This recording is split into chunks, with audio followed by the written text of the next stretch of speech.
Entonces, fíjense que ahora vamos a ver ya en Josué 7 las consecuencias, como decíamos la anterior semana, de lo que pasa cuando alguien no hace caso a la palabra de Dios, como se acuerdan ustedes la canción, se acuerdan de la canción esta infantil de Jonás, ¿no? ¿Por qué no le hizo caso a la palabra de Dios? Bueno, ahora vimos ahí vino un pez muy grande y pum, se lo comió. Entonces, se acordarán los que pasamos por la escuela dominical. Ya, entonces, bueno, ahora vamos a ver esto de la derrota en Ai, ¿no es cierto? Porque es un contraste muy fuerte, es un contraste muy fuerte y aquí hay muchas perspectivas de acercarse a esto. Ya les digo, como este libro ya está entrando, ya pasó del tema netamente litúrgico, si se quiere, desde la historia de la salida de Egipto, de los mandamientos y todo aquello, ya no estamos en ese entorno, sino ahora estamos en el entorno de conquista, de ya, digamos, la puesta en práctica de todo lo que se aprendió en los últimos 40 años, ¿no es cierto? Entonces, como estamos en ese entorno, fíjense ustedes que ahora ya la dinámica es diferente, lo que decíamos. Y ahora aquí precisamente luego de la historia, de esta historia de Jericó y de romperse las murallas y todo aquello, entramos a esta historia de Ai, ¿no es cierto? De Ai, que tiene muchas aproximaciones especialmente arqueológicas, los que estudian todo esto, y lo que algunos dicen es algo muy interesante, y es cierto. Y es cierto, fíjense ustedes saben que la Septuaginta, ¿no es cierto? O la Biblia, digamos, lo que nosotros hoy tenemos es básicamente la traducción de textos más antiguos, ¿no es cierto? Y que una de las primeras traducciones que se hizo de todo el Antiguo Testamento se llamó la Septuaginta, que fue una traducción, ¿no es cierto?, de la Biblia, de lo que había en esa época, de lo que para nosotros es el Antiguo Testamento, ¿no es cierto?, unos 3 siglos antes de que nazca el Señor Jesús, ¿cierto? Por eso dice, reunieron como 70 sabios a traducir del hebreo, del arameo, las partes que están en arameo, al griego. Y eso se llama la Septuaginta. Ahora, llama mucho la atención y he visto que por lo general cuando se analiza a Josué desde el punto de vista lingüístico, siempre digamos, es imposible o es muy, digamos, es imprescindible el hacer una comparación entre el texto masorético, el texto en hebreo, digamos, que se encontró, que se tiene, y la Septuaginta, porque la Septuaginta tiene muchas omisiones. Y ahí nos damos cuenta de una cosa, al parecer, los que escribían la Septuaginta cuando llegaron a Josué le dieron un carácter más histórico, antes que profético. ¿Ya? Y lo que a los de la Septuaginta les interesaba es contar la historia. Llegaron, conquistaron, dieron las vueltas, qué sé yo, perdieron, ganaron, contar la historia, pues. Sin embargo, el texto masorético incluye muchos más detalles que no necesariamente son ciertos, digamos así, eh, geográficamente, ¿ya? O que incluso, además de ser geográficamente ciertos, tienen un trasfondo también simbólico. Y por eso es que este libro de Josué una vez más nos recuerda que es un libro netamente profético en ese sentido, porque no solamente nos cuenta una historia, sino porque además nos va haciendo pensar en muchas cosas. Ahora, por ejemplo, para nosotros en español, la palabra esta de ciudad, esta ciudad de Ai, ¿no es cierto? Como le ponen ahí con H-A-I, ¿no es cierto? Que le ponen aquí, o el nombre mismo de Acán, ¿no es cierto? No suena mucho, ¿no es cierto? No suena a mayor cosa. Pero si nosotros estuviéramos hablando en hebreo, ¿no es cierto? En hebreo en esa época, ¿no es cierto? En tal, nos sonaría porque las palabras tienen, digamos, tienen significado, ¿no es cierto? Entonces, por ejemplo, si yo les pregunto a ustedes qué significa ay, la palabra de ay, no, no como ahora decimos ay de haber, o de dolor, o de ahí, ¿cierto? Pero, sí, ¿ya? Entonces, ¿se acuerdan ustedes lo que, digamos, alguien de pronto sabe o tiene de pronto en su Biblia algo que diga al respecto? No, está bien. Vamos bien. ¿Sí? ¿Alguien se acuerda de pronto de eso? O alguien de pronto sabe o ha visto qué significa ay, la ciudad. ¿No le tienen por ahí? ¿No? ¿No le tienen? Y ese es el asunto, que nosotros no sabemos, porque están en otro idioma. ¿No es cierto? Están en otro idioma y va a ser muy complicado que nosotros sepamos. Pero si ya nosotros, digamos, hubiéramos estado en la época, nos daría un juego de palabras. Porque, por ejemplo, ay significa destrucción. H-A-I. Ajá, significa destrucción. De hecho, les voy a compartir un ratito la pantalla, ¿ya? Para que veamos una cosa.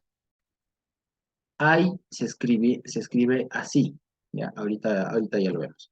Ay se escribe así, con ayin y yod. Ay, así, ay. Pero en realidad, en hebreo está así, ha-ay, ¿ya?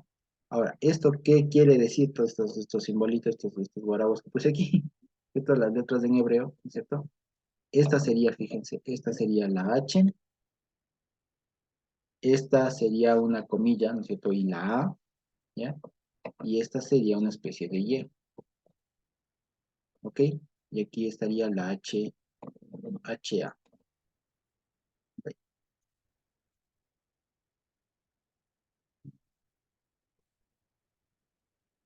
Permítanme un segundito, ok, ahí sí. HA, ¿no es cierto?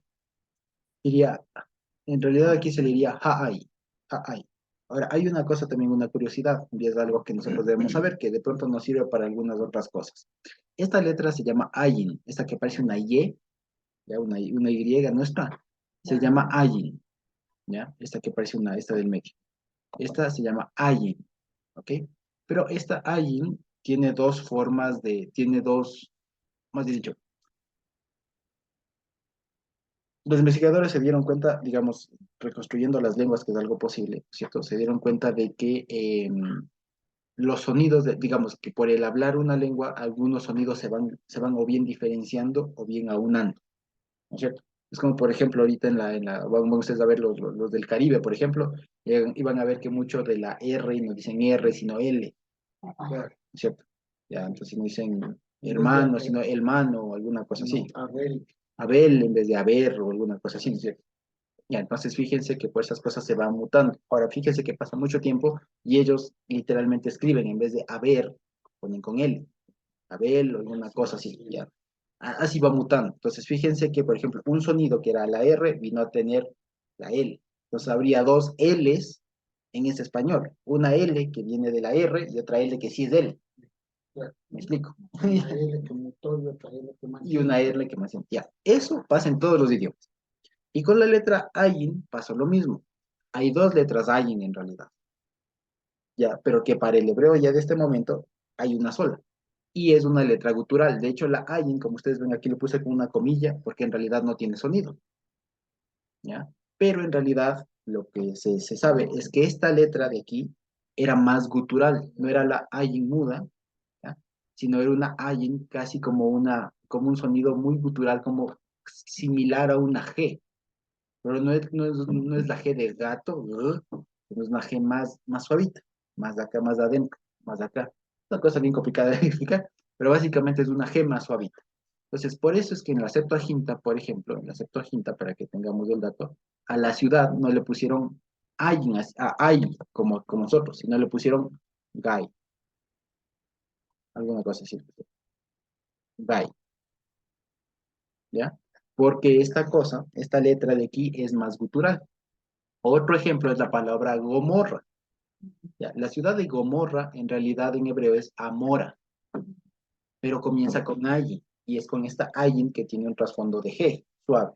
Y por eso es que a nosotros sale como Gamora, como Gomorra. Ya, pero en realidad en hebreo es Amora, pues sería como una especie de Gamora, una cosa extraña. Pero que no termina siendo Gomorra, como es una cosa más suave, pero que por el escuchar determina Gomorra. Otra palabra que también tiene esta particularidad es la palabra Omer, el Omer Reshit. Pero si ustedes ven en la Biblia, le ponen Gomer. Es porque comienza con Ayin, pero no con cualquier Ayin, sino con esta Ayin que tiene el origen en este sonido G. Entonces es Gomer. Entonces no es Homer, así solito Homer, sino sería como un Homer, Homer. Es extraño. ¿Ya? Y lo mismo, si no me equivoco, esta misma Ayin, que no es lo mismo que la Ayin, es la Ayin, ¿ya? Esta sería la que aparece en el nombre de Yeshua o de Yehoshua, ¿ya? Que es la misma. Entonces no sería Yehoshua, sino Yehoshua. Una cosa así como que termina en... Es una cosa media así. En realidad hay muchos sonidos que ya se perdieron y como los idiomas intentan simplificarse, se perdieron ya muchos sonidos de esa época, ¿ya? Entonces nada más de eso. En todo caso, aquí lo que quería decirles a dónde quería ir con todo esto es que esto no es necesariamente digamos, no es estrictamente el nombre de esa ciudad, porque sería extraño que una ciudad se llame La Destrucción. ¿Me explico? A diferencia, por ejemplo, de Jericó, que sí es el nombre de Jericó, porque Jericó viene del hebreo Yareach, que es luna. Era como la ciudad de la luna, ¿ya? Entonces Yareach es luna. De ahí viene Yirejo. En hebreo se dice Yirejo, ¿no? Yirejo es como Yareach, que es luna, ¿ya? A diferencia de Ai, ¿cierto? Ha-Ai, que literalmente, y esta es la curiosidad que les quería decir, nosotros, si quisiéramos, ¿no es cierto? El nombre de la ciudad como tal son estas dos letritas de acá, Ai, pero está con este artículo definido, ha. Este ha es el artículo definido, el, o la, los, las. Entonces, fíjense, si es que yo digo ha-Ai, diría la, hay, ¿no es cierto? La, hay. Entonces, por esto suena raro para un nombre de ciudad. Así que, como decir, el Quito, o la Guayaquil, o el Riobamba, o la Riobamba, o el Santo Domingo, alguna cosa así, ¿sí? O el Brasil, o el Ecuador, sonaría raro. Pero el asunto es que el nombre propio que aparece en hebreo es así, Ha'ai. Entonces ahí nos damos cuenta, como les decía, que esto más que ser el nombre estricto de la ciudad, hace un apelativo más explicativo para la historia, porque la ciudad se llamaría la destrucción. ¿Ya? Entonces ya les digo, no es común que alguien funde una ciudad y le ponga un nombre como la destrucción. Y además vamos a ver otros nombres que aparecen acá, aparece un Shebarim incluso, que si ustedes se acuerdan de los sonidos de la trúa, el Shebarim es el sonido partido, como despedazado. Entonces es extraño que también aparezca más adelante un Betaven, que Betaven significa casa del pecado. Entonces es muy complicado, muy extraño que haya existido realmente una ciudad que se llame Betaven, se llame la casa del pecado. Explico, es muy complicado, o sea, son cosas que, digamos, como les digo, son detalles que nos hacen dar cuenta que además de que en realidad pudieron haber sido lugares que existieron, están haciendo referencia a cuestiones más simbólicas, si se quiere, ¿ya? Eso básicamente. Entonces, vamos a ver. Entonces, ¿no es cierto? Entonces, vamos a ver. Pero los hijos de Israel dice el 7, ¿cierto? Entonces, ahora sí leamos Josué 7:1. Dice, pero los hijos de Israel cometieron una prevaricación en cuanto al anatema. Y ahora viene el problema, bueno, aquí. Y Acán, hijo de Carmi, hijo de Sabdi, hijo de Zera, de la tribu de Judá, tomó del anatema y la ira del Señor se encendió contra los hijos de Israel. Entonces, fíjense ustedes, ¿qué notamos aquí? Notemos una cosa, ¿ya? Fíjense ustedes en la conjugación y en los números de la persona que está redactando ahí. Porque ¿quién dice que pecó en un inicio? ¿Quién? ¿Los hijos de quién? O sea, como decir todo el pueblo, ¿no es cierto? Ya. Pero fue así. ¿Y quién dice que en realidad pecó? Acán, el hijo de Carmi, el hijo de Sabdi, el hijo de Zera, de la tribu de Judá, ¿no es cierto? Ahora bien, fíjense ustedes, entonces aquí nos llama mucho ya la atención como inicio. ¿Por qué dice la pregunta que nosotros hacemos? Fíjense, les paso la pregunta para que lo pensemos y si podemos participar sería buenísimo, ¿cierto? Porque el texto dice que los hijos de Israel pecaron, cuando en realidad fue uno. El que pecó fue Acán, no fueron todos los hijos de Israel. Pero fíjense que aquí dice que los hijos de Israel, y aquí ponen, no cometieron una prevaricación. Y el verbo ahí es ma'al, es el verbo ma'al, que le traducen como hacer prevaricación, alguna cosa así. Pero más que nada significa actuar de forma dolosa, dolosa en cuestiones de, o sea, es como actuar de forma con saña, me explico, o sea, con mucha conciencia respecto de cosas, especialmente que Dios ha dicho que no se hagan. Por eso es que algunos le traducen esto, le consideran como actuar a traición. ¿Ya? O actuar de manera infiel, en el sentido de que hay una cosa, una disposición que antes ya les dijo, no tomen del anatema, no tomen del jerem, y el otro con todo y eso va y lo hace, ¿ya? Eso es jerem. Ahí digamos, este es Maal. Ahora, lo mismo, esta misma palabra aparece por primera vez allá en Levítico, en los primeros capítulos, si no estoy mal, en el 4 en el 5 y precisamente va con esto de que cuando una persona encargue algo al otro y después viene a pedirle y le niega, eso también es obrar con prevaricación, pues, o sea, es obrar, hablando en nuestro lenguaje muy común, es actuar con malicia, con mucha malicia, con saña, digamos, o sea, ya con intención, digamos. O sea, es actuar de una forma ya muy, exacto, dolosa, ¿no? Muy dolo, muy engañosa, si se quiere. O sea, ya hay toda la intención de hacerlo. La intención positiva de causar daño. Exactamente, o sea, es la intención de que ya sé que no hay que hacer, pero no me importa y voy y lo hago. O sea, es eso, O sea, lo que básicamente. quieres causar daño.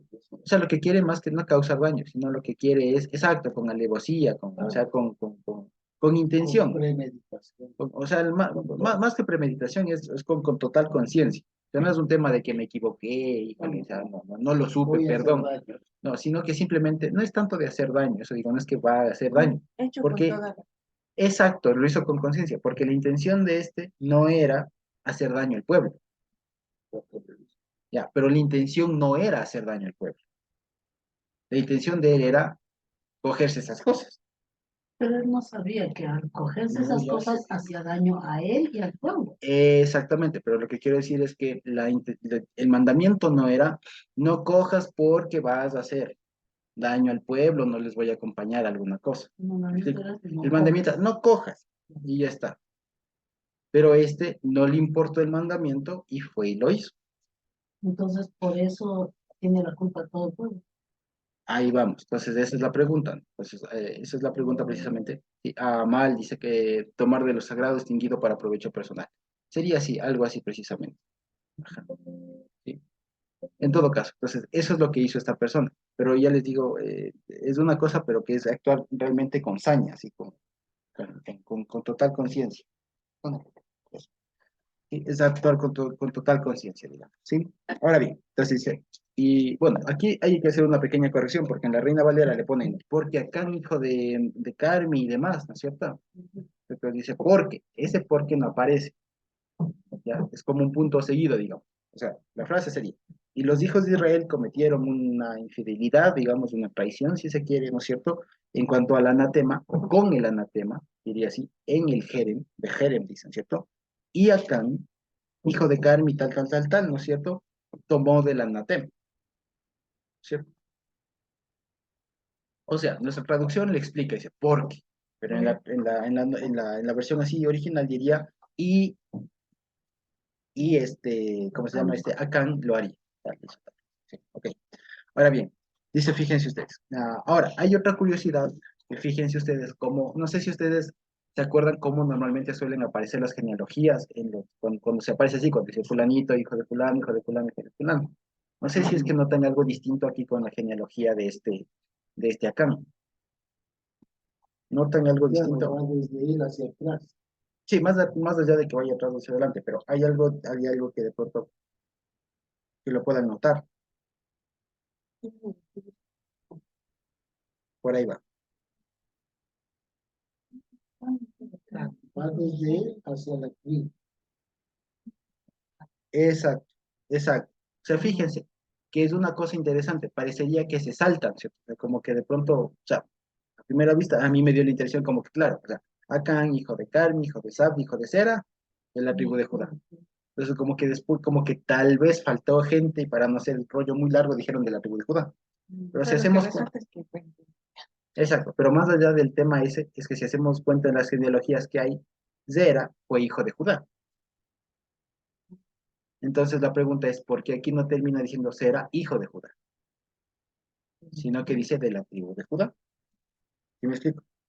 Y aquí hay una cosa que es bastante interesante, digamos. Y es que más que nada, el tema aquí, más allá de todo, es que el asunto es que este Acán es alguien interesante, digamos, como les decía, porque, porque su nombre también es un nombre, digamos, simbólico, simbólico más que nada, ¿ya? No les digo que no se haya llamado Acán desde un inicio, pero más que nada, fíjense ustedes que saltándonos, por ejemplo, si nos vamos al último versículo de este capítulo, vamos a ver que el capítulo, que el valle en donde finalmente termina el sepultado, porque si digamos, suponemos que ya no sabemos la historia, ¿cierto? Que le encuentran a este hombre culpable y todo lo demás y le terminan sepultando, ¿cierto? Y el nombre donde sepultan a este personaje se llama el Valle de Acor, ¿no es cierto? Ahora, el Valle de Acor, que de pronto tienen alguna Biblia ahí, como le ponen abajo, como que significa turbación o problema, ¿cierto? Porque este nos trajo problemas, nos trajo un lío, ¿ya? Eso. Ahora fíjense, Acor, ¿ya? Acor, eh, es como le llamaron a esto. Ahora, fíjense ustedes, no sé si pueden ir un ratito a primero de Crónicas 2:7. Y si tienen en otra versión que no sea la Reina Valera, de pronto sería buenísimo. ¿Sí?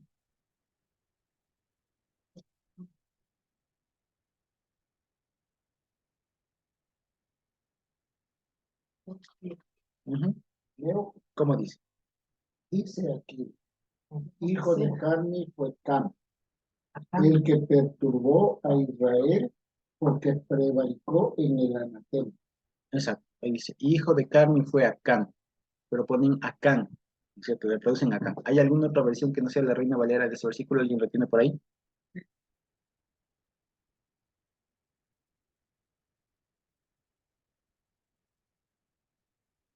¿Por ahí alguien lo tiene?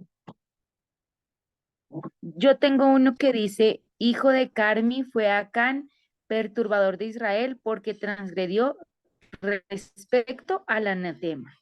Acán igual le ponen, ¿cierto? No. ¿Alguna otra versión? Gracias, Jimmy Cantón. ¿Alguna otra versión? Que no diga Acán con N.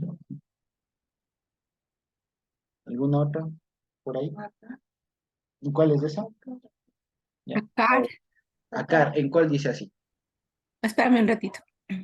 En Reina Valera 1909, Ujú.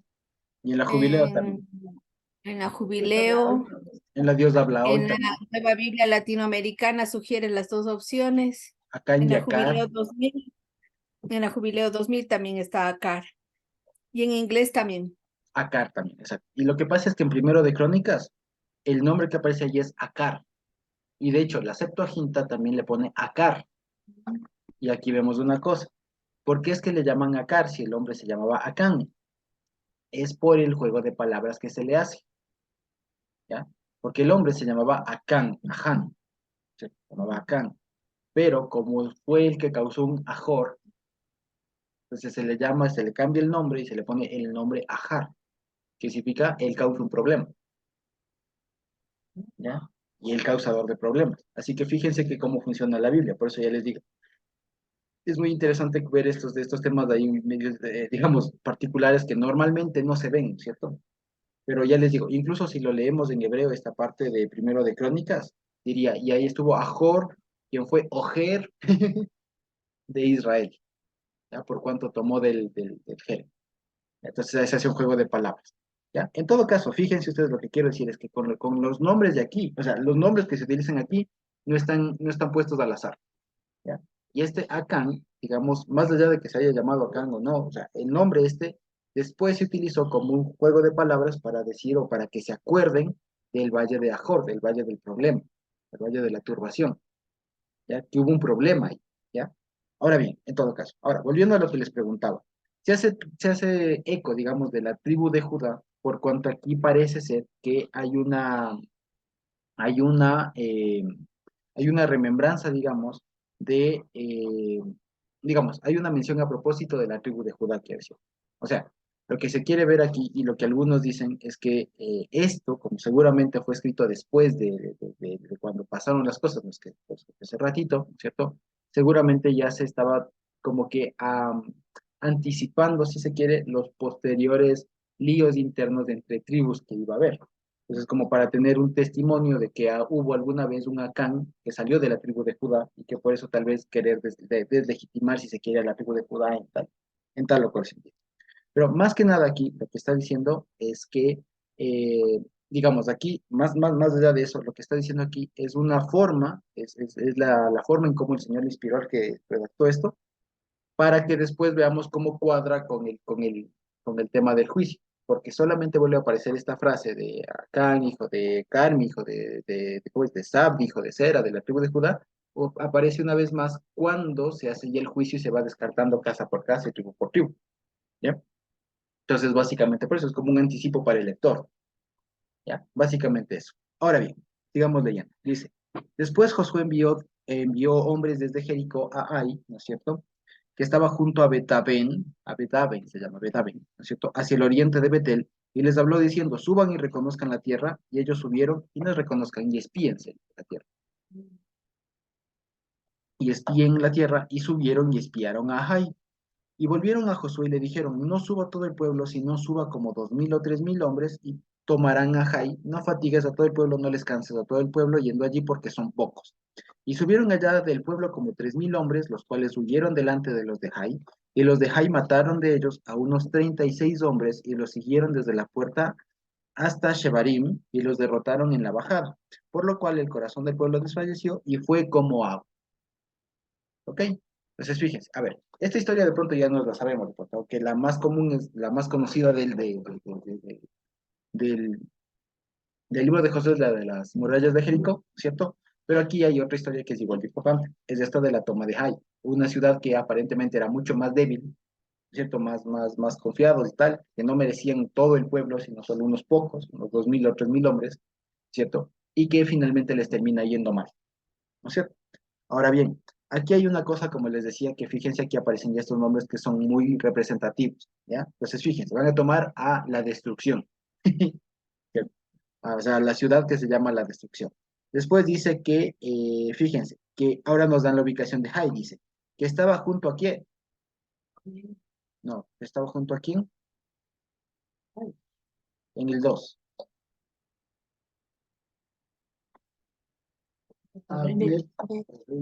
Bet Aven, Bet Aven le ponen, pues Beit Aven. Y Beit Aven no es otra cosa sino casa del pecado. Entonces, fíjense una vez más lo que decíamos. Es muy improbable que una ciudad se llame Bet Aven.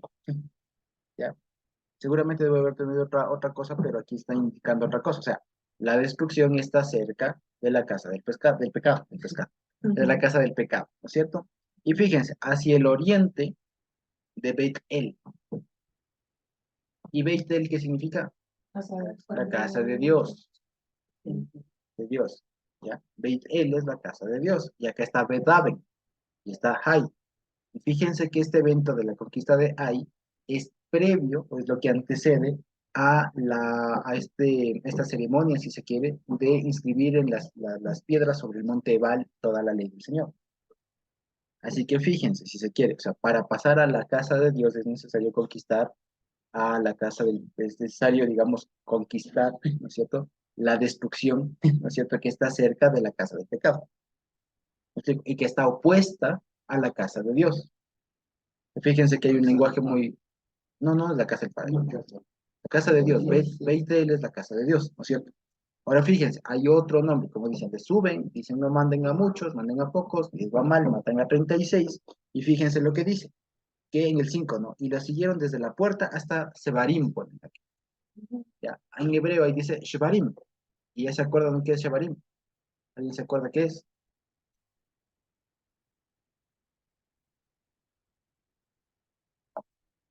El ¿Alguien? sonido del shofar partido en dos. Exacto, ese turú, turú, turú, ¿no es cierto? Ese es el Shebarim. Y Shebarim significa eso, partido, despedazado, troceado. Así que fíjense qué es lo que les pasó aquí. Porque subieron contra Ai, no pudieron, y les tocó, dice, y fueron ¿cómo dicen? Y fueron perseguidos, ¿no es cierto? Desde la puerta de la ciudad, se entiende, hasta Shebarim, o sea, hasta que le hicieron pedazos, les desgajaron, pues. Entonces, fíjense que ya les digo, esto más allá de ser nombres de ciudades que existían, son realmente alusiones a cosas, a otras cosas, digamos, a cosas más simbólicas. Ahora bien, les voy a compartir un mapa para que veamos dónde quedarían todas estas cosas, ¿bien? Ahora bien, fíjense ustedes, aquí ya estamos viendo, ¿no es cierto? Entonces estaban aquí en Jericó, ¿no es cierto? Acampados, y la ciudad está aquí en Ai, ¿no es cierto? Que es una ciudad como montañosa. Ahora fíjense, dice que Ai estaba junto, como dicen, estaba junto a Betaben, y ahora vayan a ustedes a saber dónde está Betaben. Entonces fíjense que no se sabe porque hay una y hay dos, porque no se sabe dónde está, porque eso les digo, no se sabe si es que realmente esta ciudad como tal existió, a diferencia de Betel, que es así existió y sí se sabe dónde está, ¿ya? Sin embargo, no se sabe si es esta Betaben o si es esta de acá. ¿Cuál es? Parecería que es la más cerca, pero igual con todo no se ha encontrado nada por el estilo. Entonces ahí es cuando uno dice, es más alegórica la cosa.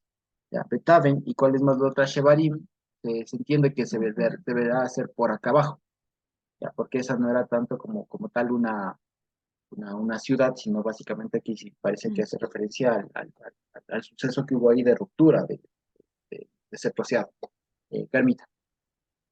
Podría ser que en su momento no existía ahí una ciudad como tal, pero puede ser el lugar donde ocurrió el asunto de Acán.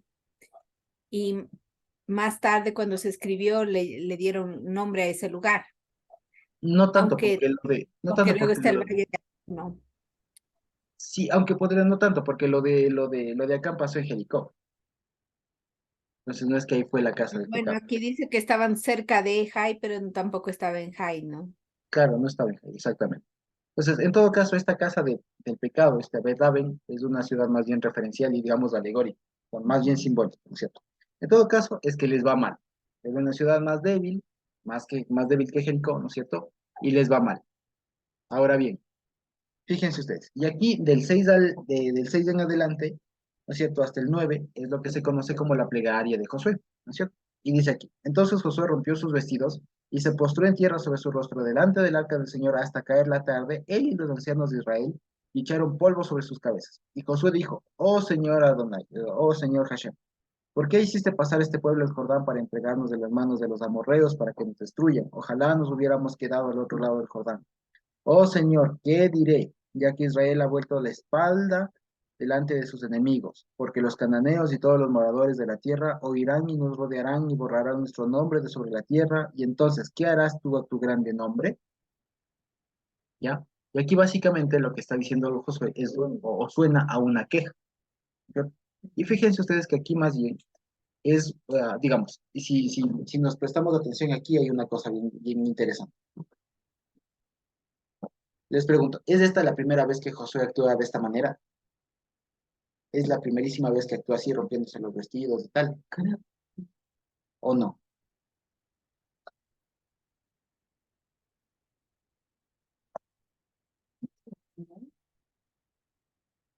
¿Primera vez?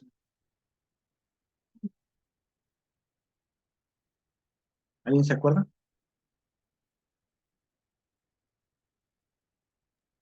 Tal vez en números, después del tema de la Marianita, no, tal vez no En número sí. estoy, En número sí, no es de la mayoría.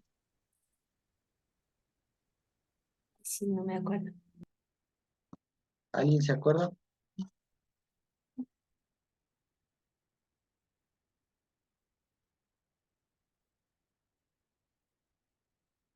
Podemos leerle números 14:6. Cuando regresaron. Exactamente, cuando regresan Josué y Caleb de los dos espías y la gente dice, uy, no, no, mejor regresemos, ¿no? Y aquí fíjense, números 14:6 dice, Josué hijo de Nun y Caleb hijo de Jefone, de los que habían recorrido la tierra, rompieron sus vestidos. Entonces, fíjense, no es, digamos, él aprendió y esto es una forma interesante de cómo él enfrenta el pecado del pueblo. O sea, de alguna manera Josué lo que está haciendo aquí no es tanto como reclamándole al Señor, o sea, no se está poniendo en una actitud como de Moisés, digamos, como lo harían, ¿no? De por qué, qué dirán, ¿no? Señor, ¿para qué nos sacaste y todo eso? Sino que aquí, fíjense, la argumentación de él es, Señor, ¿qué pasó? O sea, Señor, ¿qué pasó? Pensábamos que íbamos bien, lo hicimos tal como estábamos pensando, ¿qué pasó? ¿Qué hubo? Es que no sabían. Exacto, él no sabía, No estaba, sabía lo que estaba pasaba. escondida la cosa. Entonces, ¿no es cierto? Es, Señor, ¿por qué hiciste pasar este pueblo para entregarnos? O sea, esta forma, más allá de sonar como a reclamo o a queja de Señor, como lo harían de pronto los otros, ¿no? De mejor hablamos de Egipto. O sea, esta forma de aquí es, Señor, ¿qué pasó? Es una forma muy fuerte no tanto de reclamarle al Señor, de decir, ¿qué pasó, Señor? Revélanos qué está pasando, porque acuérdense que aquí Josué es muy interesante como él se rasga los vestidos, se rasga los vestidos y se postra, dice, delante del arca, ¿cierto? Y el arca no es que estaba así ahí en el patio, sino que estaba en el tabernáculo adentro. Así que se postró delante del arca, o hacia el arca significa que acudió al tabernáculo y estuvo ahí postrado durante un buen tiempo, hasta la tarde, dice. Entonces fíjense que esa indignación que sentiría, pues indignación, no sé, digamos, ese sentimiento de qué pasó. ¿Qué pasó? O sea, íbamos bien, venimos de ganar a Jericó, todo lo demás, vimos la mano del Señor. No era una ciudad tan fuerte. ¿Qué pasó? ¿En qué nos equivocamos, Señor? Nos abandonaste. sea, eso es lo que está sintiendo Josué, más allá de las palabras, porque obviamente Josué no está pensando en, no, Señor, mejor regresan, ¿no? No, lo que no dice es, ¿por qué nos hiciste pasar? O sea, lo que está ahí implícito es, si, más bien dicho, lo que está implícito ahí es, Sí, sí, no. exacto, ¿qué pasó que nos abandonaste? ¿Qué pasó que nos abandonaste? Es lo que está ahí entre líneas. Más allá de decirnos por qué nos cruzaste, mejor nos hubiéramos dejado atrás, qué dirán de tu nombre, porque digamos, y todo lo que resume todo esto es lo que dice al final. ¿Qué harás tú a tu grande nombre? O sea, fíjense ustedes que lo que está pensando Josué no es un tanto de ahí está, ¿para qué nos pasa? Mejor hubiéramos estado atrás. No está tanto la intención, como les digo, como antes, ¿no? De volver a Egipto, de volver hacia atrás, de decir, uy, no, mejor estábamos así, estábamos antes, no volvamos nomás. No está esa la intención, sino más bien, ¿qué pasó, Señor? ¿Qué pasó con tu gran nombre? ¿Qué pasó? Esa es la intención detrás de todo esto. Entonces, fíjense que igual con todo esto, Josué de alguna manera tiene otra reacción a la que normalmente hubiera tenido Moisés. Es otra cosa, decir, Señor, ¿qué pasó? Dirige. O sea, primero humillarse, imagínense ese escenario de Josué con todos los ancianos postrados de ahí delante, así, qué sé yo, llorando, o sea, impactados, atónitos, y ¿qué pasó? Vienen aquí derrotados, es una ciudad débil. Estaban felices. Claro, y que se echaban, o sea, tampoco es que se echaban ceniza, no era un espectáculo, simplemente era que rompieron las vestiduras, sinónimo de duelo, de luto, y el echarse ceniza es también sinónimo de duelo. Yo no quiero estar presentable, estoy con dolor, estoy con tristeza, eso es ponerse ceniza sobre la cabeza. Y romper las vestiduras, lo mismo, es como que, ya no aguanto el dolor, o sea, es como una expresión de eso, de indignación, de dolor, de sorpresa, de todo eso. Y el echarse la ceniza encima, echarse ceniza o polvo, lo que sea, es sinónimo de no estoy presentable, o sea, no estoy alegre. Sí, arrodillados. Y arrodillados, postrados delante del Señor, el Señor, aquí, ¿qué pasó? ¿Ya? Literalmente, ¿qué pasó? ¿Qué pasó? Íbamos bien. ¿Qué nos pasó, Señor? Pero si hasta eran pocos, o sea, hasta por si acaso enviamos, nos dijeron 2.000 o 3.000, mandamos 3.000, pero qué pasó? No es una ciudad ni fuerte, ¿ya? Entonces, fíjense cómo es en cambio la respuesta del Señor, ¿no? Jehová le dijo, el Señor le dijo a Josué, levántate, ¿por qué te postras así sobre tu rostro? Entonces, fíjense que aquí una vez más Josué, con toda la enseñanza que tiene y todo, pese a todo esto, tiene esta actitud de decir, Señor, ¿qué pasó? O sea, no sé, tal vez él se estaría preguntando, no fue lo suficiente estrategia, ¿qué pasó? No sé, o sea, ¿qué hice mal? Y él le dice básicamente lo que él está diciendo y lo que aquí parece que está sintiendo Josué, es lo que de pronto cualquier persona que Dios ha puesto adelante puede sentir cuando algo va mal, y es sentir que él falló, sentir que él no dio el ancho, digamos, él se equivocó en algo. Por eso dice, Señor, no nos hiciste cruzar el Jordán, y el que le hizo Jordán, el que hizo pasar el Jordán fue él. ¿Sí? O sea, cuando él dice, me hubieras dejado atrás del Jordán, es decir, me hubieras dejado antes de que yo coge el cargo. Es lo que está también implícito ahí. Pues lo que está diciendo es, Señor, yo te fallé. ¿En qué te fallé yo? Yo te fallé. Dime en qué te fallé yo en último. ¿Ya? O sea, ¿qué pasó? ¿Qué hice mal yo? Y aquí fíjense, y aquí ya vamos a ver que hubo algunos errores que sí, que después del Señor le manda enmendar. Pero antes de ello, entonces fíjense, por eso el Señor le dice a Josué, no, levántate, ¿por qué te postras sobre tu rostro? Israel ha pecado. Entonces él dice, tú no pecaste, tú no pecaste.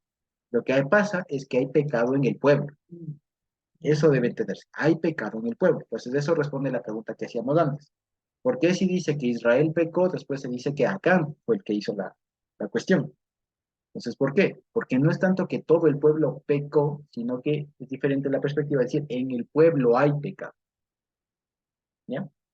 Básicamente es eso. Es como más o menos como, si lo relacionamos como una enfermedad, digamos, no es tanto como decir, ay, por decir, mi estómago, mi hígado está enfermo, ¿sí?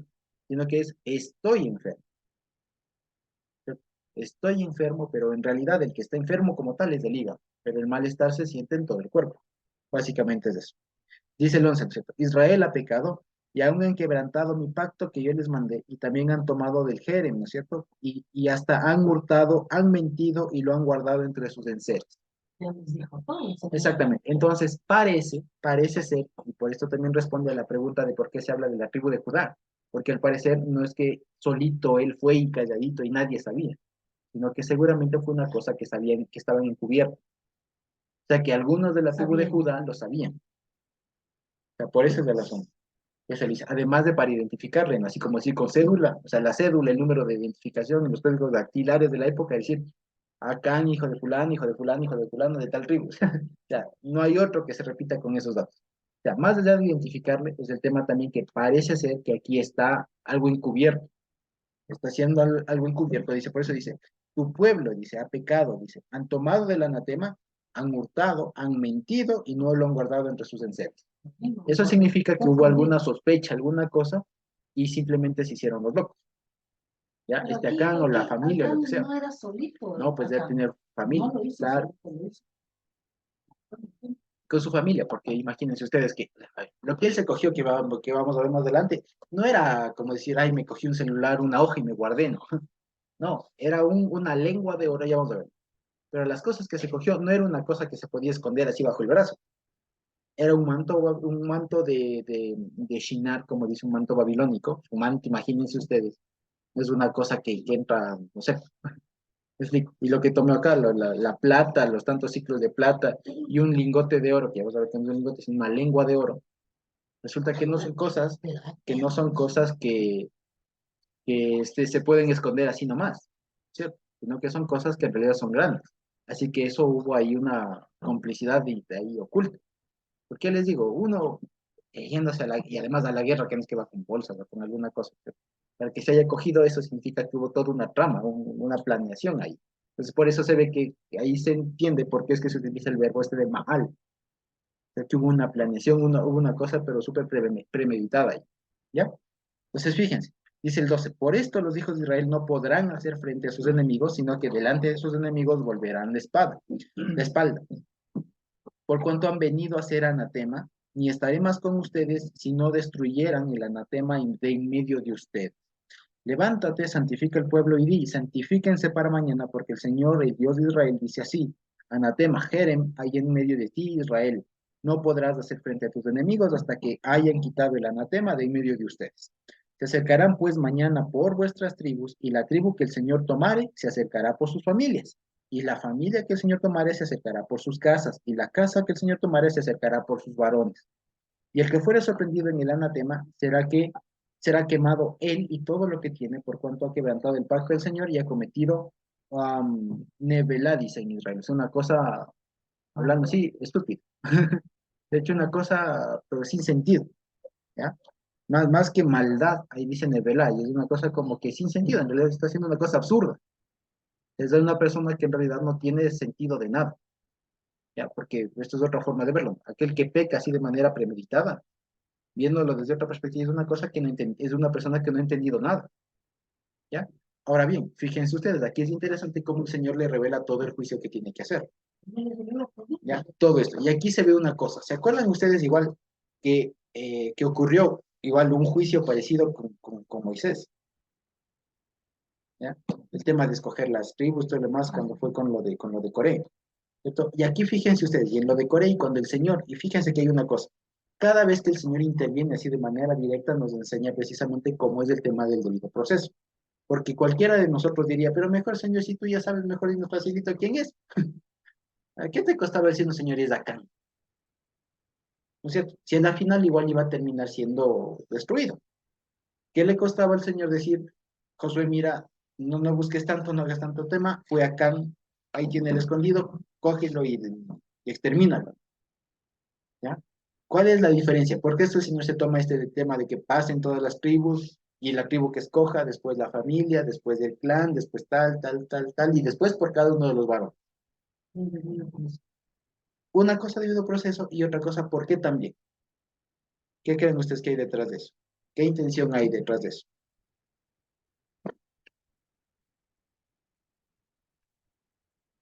Dejar presidente.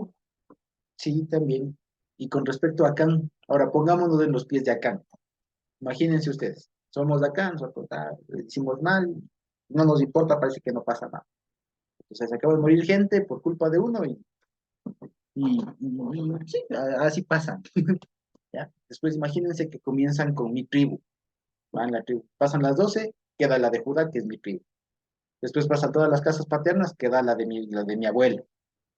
Después queda la de mi abuelo. Después queda la de mi papá y después me toca pasar de uno en uno y pasaría yo eventualmente. No sé si lo vemos ahí. ¿Cuál es el objetivo ahí con eso? ¿Y por qué no el Señor le dijo directamente, ve, acá?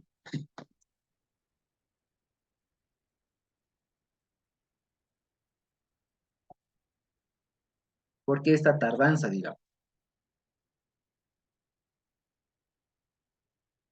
Para veces que hay posibilidades que él reconozca y diga yo soy, no haga tanto Exactamente. trámite, yo soy. Exactamente. Entonces lo que Confiese está su pecado, haciendo, lo que pero está nunca lo haciendo es el Señor dándole chance de que él confiese y de que él diga yo soy Señor, no, no todos los demás. Ujú. ¿No? Pero el Señor le va dando chance, quita todas las tribus, queda de Judá, queda las familias, queda el paso de él y todo lo demás. O sea, ya le da suficiente tiempo y forma para que él diga yo soy. Ujú. No hagas más. Ya le dio Pero, ya me tocó. pero, Claro. y así es, ¿no? Muchas veces el actuar del hombre a ver si me salvo. El Exactamente. último, a Exactamente. ver O si sea, me salvo. exactamente. Por un lado, digamos aquí, esta parte cuando el juicio, digamos, es así medio tardado, como que minucioso, no es porque el Señor no sabe, sino porque es también, como decía mi mamá, es para dejar precedente de cómo actúa el ser humano que en realidad hizo una tontería, y que hizo la tontería con conciencia y no entiende lo que está haciendo. Porque esta es una persona literalmente inconsciente. O sea, se le dijo que no coja y no entendió el pacto, eso es lo que dice, transgredió mi pacto, o sea, no entendió lo que es estar dentro del pacto, simplemente no conectó las cosas. Él fue, hizo lo que no tenía que hacer y no pasó nada. O sea, gente viene muriendo por culpa de él y con él no es. Pasa toda la gente, o sea, ya vamos a ver lo que pasa toda la gente, y tienen que hacer todo el trámite y al final dice, sí, sí, fui yo. ¿No? Entonces, una persona, ya les digo, que con esto se ve que, por un lado, la misericordia del Señor al decir, "Ve, te doy chance, para que a ver si es que reconoces y dices, ok, pues me evito todo el tema, la vergüenza y todo, y sí fui yo, perdón, por último, ¿no? Aquí está lo que cogí alguna cosa, pero el hombre nada.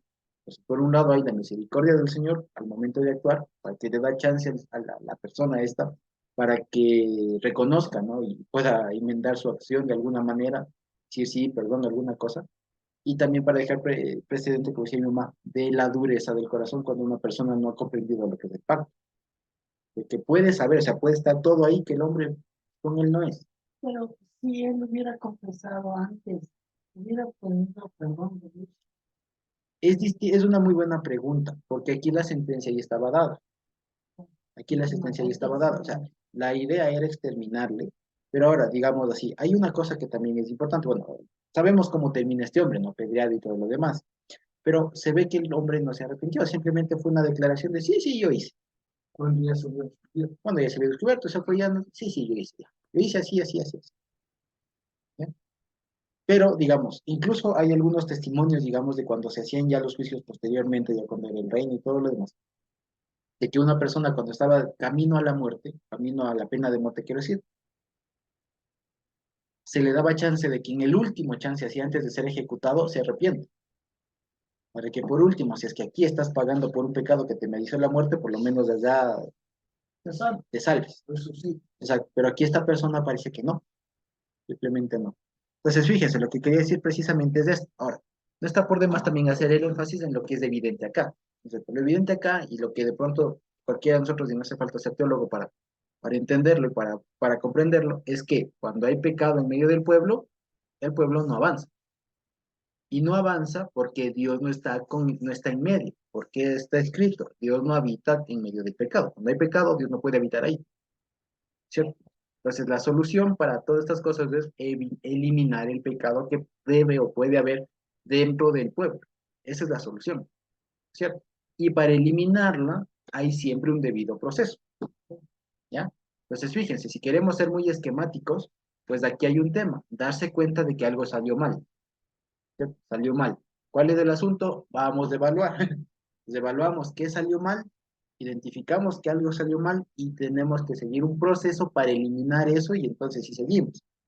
¿Sí? ¿Cierto? Creo que más o menos ahí de pronto, Dieguito, los que trabajan en esto de software y demás, pueden ayudarme en eso, pero más o menos cuando se desarrolla un nuevo programa, una nueva aplicación, alguna cosa, un programa pues de computadora, siempre se hace eso. Siempre se hace una prueba, o sea, se lanza, digamos, el programa y se van dando en el camino que tiene algunas fallas. que de pronto sale mal un comando, que de pronto no responde bien o que se traba alguna cosa. Y la solución es que vuelve otra vez el programa, se le analiza, se ven que está, se detectan los errores, se los corrige y después se sigue, ¿cierto? Que es lo mismo que hacen, por ejemplo, las casas de automotrices con los carros. ¿Cierto? Sacan un nuevo modelo de carro con todas las maravillas que puede tener, pero después al año, los 2 años, a los 5 años, se ven las malas cosas que tienen, los errores, los defectos que tienen esos carros, y después los evalúan, y sacan una nueva versión del mismo carro, pero mejorado. Por eso algunos recomiendan que cuando sale un nuevo modelo de carro, nunca se compre en ese primer modelo, hasta que se evalúe bien cómo sale, y después sí ya se puede ver, porque siempre las segundas o terceras versiones son más estables. Lo mismo en celulares. Ya lo mismo en celulares, lo mismo en aparatos sin tecnología, es mejor no comprar la primera generación, sino la tercera o la cuarta, porque ahí está mejor establecida, está mejor corregido todo lo demás. Entonces, fíjense, aquí hay un mismo mecanismo a seguir. Si es que algo salió mal, me detengo, sí, ok, en el caso nuestro, no busco dirección del Señor para que me ayude a identificar el mal en específico y listo. Y digamos, y en ese sentido, tomar las riendas del asunto, que el Señor nos ayude para identificar el mal y finalmente eliminarlo, ¿ya? Eso es a donde apunta todo.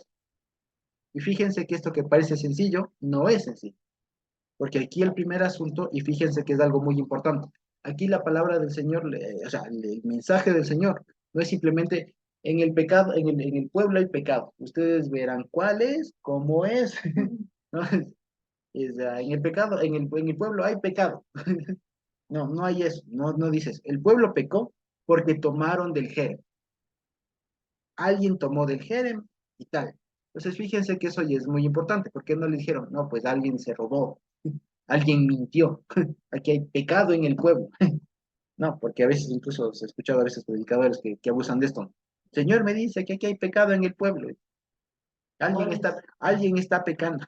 Alguna cosa así. Y no es tan así. Cuando Dios quiere denunciar respecto a esto, fíjense que hay un contexto, hay un entorno de avance, de que algo salió mal y que toca hacer un pasito atrás para evaluar la cosa. Entonces, cuando estamos en ese entorno, ahí se evalúa y se dice, Señor, revelanos qué pasó, qué es lo que está mal. ¿Sí? Y cuando uno está en ese entorno de dar un pasito atrás, de dejar en stand-by la cosa, ahí uno dice, sí, Señor, ok, entendí que no nos fue bien, dime, Señor, si es primero mi culpa, y fíjense ahí la responsabilidad del que está al frente. Es que alguien no sale, si es que algo no sale bien, el primerito que tendría que preguntarse es qué pasó es el que está al frente. ¿Quién Dios ha puesto al frente? Señor, yo me equivoqué, soy yo, soy yo, ¿qué pasó? ¿Ya? Aquí en este caso Josué le dice, no, no eres tú. El pueblo pecó porque alguien tomó del Jerem. ¿Ya? Alguien tomó del Jerem y ahora te toca investigar quién es. Para que veas, y esto es lo interesante, fíjense ustedes, es lo mismo que en el cuerpo y es lo mismo que a veces nos hacen nosotros cuando nos enfermamos y no se detecta la enfermedad. Entonces dicen, bueno, hay algo que está mal en su organismo, pero toca ver qué es, ¿no? Bueno, hagas exámenes de sangre, hagas exámenes de esto, del otro, una resonancia, radiografías, qué sé yo, para ver qué mismo es. Y cuando no se encuentra, bueno, ya lo último, una biopsia, alguna cosa por el estilo. ¿Cierto? Entonces es así mismo. Entonces aquí fíjense que esto, ¿qué nos enseña? Que el pecado de una persona, o sea, un pecado pequeño que parecería, o sea, puede tener una repercusión muy grande en el pueblo. Y segundo, determinar, encontrar la causa de ese pecado debe ser muy, muy, muy, muy minucioso, muy meticuloso. Que no es cuestión de decir, en el pueblo hay pecado. No, no es cuestión de decir, el pueblo está pecando. No, la cuestión es, y fíjense ustedes que también esto llama mucho la atención sobre cómo actúan y cómo deben actuar las autoridades que les ha puesto. Si Dios determina y dice, en el pecado del pueblo por esto, ¿cierto? En el pueblo hay pecado. ¿Qué dije yo? En el pecado del pueblo. En el pueblo hay pecado por esto, ¿no es cierto? En el pueblo hay pecado por esto. Se me lengua la traba. En el pueblo hay pecado por esto, ¿no es cierto? Luego las responsabilidades de los que están al frente para ir a determinar cómo es y hasta exterminar. Entonces fíjense que aquí se ve precisamente, y por eso les digo, Josué siempre nos enseña cómo es que se pone en práctica lo que antes Moisés nos dijo solo como enunciados. Observarás el debido proceso. ¿Ya? Eliminarás del mal. Bueno, aquí nos está diciendo cómo. ¿Ya? Entonces, una vez que, ya les digo, las premisas entonces son, si el pueblo está avanzando y algo salió mal, Hay que detenerse un ratito, buscar la dirección del Señor para ver qué salió mal y por qué salió mal, si fallaron de pronto los que estaban al frente, los que tenían que hacer las cosas o algo más pasó. Y cuando el Señor revela qué es lo que pasó, decirle, Señor, cómo actuamos. ¿Ya? Y para evitar también justos, para evitar, Ujú. porque a veces uno tiende a pensar, ¿no? Equivocadamente, pero esto lo que hace es ir escalonando todo para dar con la persona que es culpable. Y de esa forma determinar quiénes son inocentes. Exactamente, exacto, que no paguen los que no son por los que sí Y son. por otro lado también para Exacto, crear un poco de temor en el pueblo también. y que no crean que peco, oculto, callo y ya todo va bien. Claro. Saber que Dios es consciente de los pecados más ocultos que podemos tener Ujú. y que no creamos que nada, bueno, nadie sabe, porque eso a veces es una trampa también para el pueblo de Dios. Yo hago o me confabulo con dos o tres, solo nosotros sabemos, el pueblo no sabe, pero no nos damos cuenta de que estamos afectando a todo el pueblo. Ujú, así es, exactamente. O a uno mismo o a la familia, etcétera. O sea, el mensaje aquí que está así al airito, ¿cierto? Es que todo pecado oculto no es que, no, y trae consecuencias no solo al que lo comete, sino a todos los que están alrededor. Claro, Ese es el problema. si el padre comete el pecado, puede a toda la familia le puede acarrear. Exacto. Por decir, ¿no? Un pastor, un líder de una iglesia comete un pecado, puede estar arrastrando a toda la congregación. Ajá, o si un miembro, por no ponerse. Claro, bien. Exacto. Ahora, imagínense ustedes. Aquí se sabe, ¿no es cierto? Y vamos a leer que finalmente Josué y todos los demás pusieron en marcha este debido proceso, ¿no es cierto? Entonces, fíjense una vez más que esto es importantísimo, porque hay un momento, digamos así, eso es algo muy importante. Hay momentos para todo. Hay un momento para decir, Señor, ¿qué pasó? O sea, estremecerse, ponerse silicio, decir, Señor, ¿qué pasó? Nos equivocamos, nos miramos delante de ti. Pero después también hay otro momento para no seguir en eso y ya tomar las riendas del asunto y decir, vamos adelante.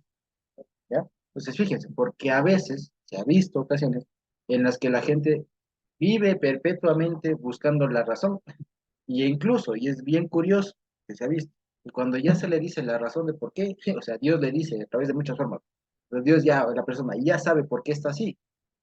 No, dice, sí, sí es de eso, pero bueno, bueno, ya sé lo que tengo que hacer, y finalmente nunca lo hace. ¿Ya? Entonces, se ha visto muchos casos de eso, donde la persona ya se le dice, se ve que está mal, alguna cosa así, se le dice, Dios obra para que la persona abra los ojos y diga, ya entendí por qué. Y la persona no toma asunto, es lo mismo que nada. Entonces, fíjense, por eso les digo, no es lo importante, y es lo que decía, no, hay tiempos para todo, no es solamente, no es, digamos, Dios no se conforma, pues, con decirnos de qué mal se está sufriendo ahorita, de qué mal se padece, ni tan solo, ni tampoco se conforma con decirnos del mal y cómo eliminarlo, sino que Dios invita y se preocupa porque eso se lleve a cabo, porque si no, después se llega a un estado de no avanzar nunca y de vivir con el pecado ahí latente. Y eso es algo muy, muy peligroso, porque después la persona piensa que no pasa nada y se hace un lío. ¿Explico? Entonces, fíjense, entonces, ahora bien, ya una vez que el Señor ha actuado, le ha dicho, ya, levántate, ¿qué haces ahí? Pues me gusta mucho cómo es el trato del Señor con Josué, ¿no? ¿Qué haces allá? ¿Qué haces ahí? Ya sabes que si te fue mal es porque alguien pecó. Básicamente, ¿no es cierto? Ya te toca. Ya, ahora te digo cómo tienes que hacer y te pones a hacer. Y ya. Entonces, fíjense que esto en realidad a mí me da una perspectiva diferente, incluso respecto de cuando nosotros nos equivocamos. ¿Sí? Porque cuando uno se equivoca, cuando uno peca, digamos, sí puede ser algo leve o no tan leve, pero cuando uno peca, no es tanto de estar llorando, digamos, no es tanto de estar pasando o invirtiendo mucho tiempo en la lloradera, por así decirlo, sino en decir, Señor, ya que tengo que hacer y manos a la obra. Ya, ese es el asunto. Entonces, por más grosero que sea lo que uno se puede haber equivocado, no es tanto de estar diciendo, sí, sí, yo soy culpable, Señor, perdóname, y alguna cosa, sino por estarse castigando así, si se queda, exacto, martirizándose, tal, sino decir, ya, ok, Señor, sí, perdón, enséñame qué tengo que hacer y lo hago, y ayúdame a hacerlo. Y algo Eso es lo mejor. que es tan importante también, así que sí se ha visto, ¿no? Es que sea quien sea, puede ser el ser más querido para uno, y pecó,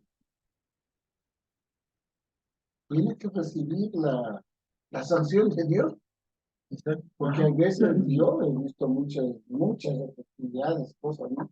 En donde tal persona es culpable, pero cercano a mí no hago casi nada, Ujú.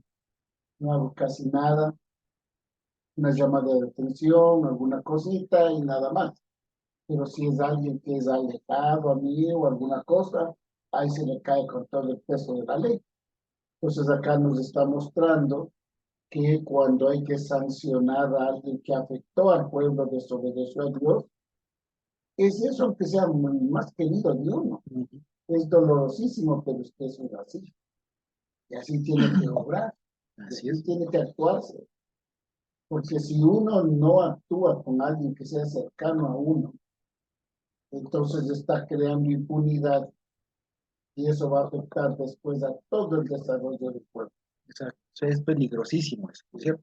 Entonces, más que nada porque fíjense, hablando, y fíjense que una vez más, o sea, hay que tener algunas cosas en la mente cuando hablemos de este capítulo, porque aquí el contexto es de avance, de conquista de la tierra.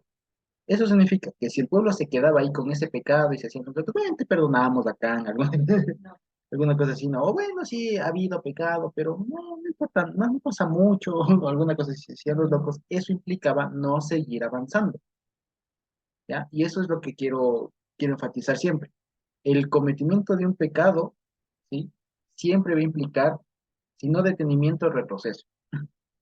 Y es lo que les pasó al pueblo de Israel cuando dijeron, no, no, es que la tierra, lo que le pasó a Josué, perdón. No, no, es que la tierra está llena de gigantes, es imposible, nos van a comer. 40 años les costó eso, ¿ya?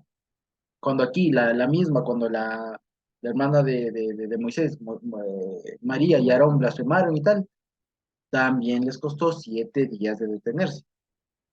O sea, y ahí aprendemos precisamente que cuando alguien comete un pecado dentro del pueblo, no es que no pasa nada, a la larga se está deteniendo el avance y eso es muy peligroso, ¿ya?